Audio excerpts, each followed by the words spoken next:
Parents, bonjour! Comment aider votre enfant à développer sa propre personnalité?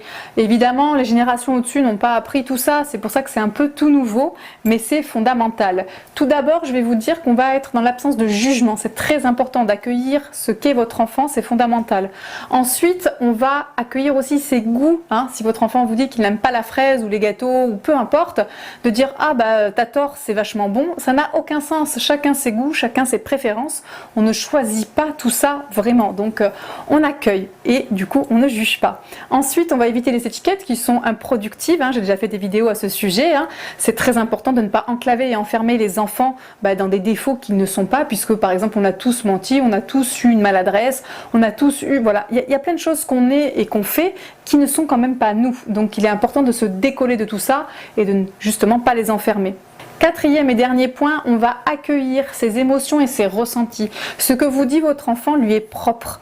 Donc on ne peut pas remettre en question une émotion. Si quelqu'un vous dit « là je me sens mal » et de dire « mais c'est n'importe quoi », ça n'a aucun sens.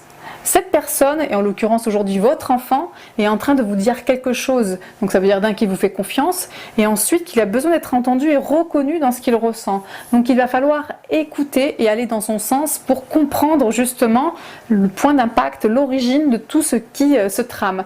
Voilà, vous avez les billes et les pistes pour pouvoir l'aider à être qui il est ou qui elle est. Je pense que c'est fondamental. On est dans une société où justement on se penche de plus en plus sur le bien-être des enfants pour que notre société aussi change, parce que plus on sera dans une éducation bienveillante, et je rappelle avec du cadre, bien évidemment ça va de pair, mais les gens font souvent l'amalgame entre le laxisme et l'éducation bienveillante, plus on sera dans l'éducation bienveillante, j'y reviens, plus la société se portera bien, puisqu'on aura l'empathie, on aura le bon sens dans la relation et suffisamment d'écoute pour entendre ce que l'autre a à nous dire, parce qu'il est lui ou elle dans son individualité la plus complète et la plus complexe.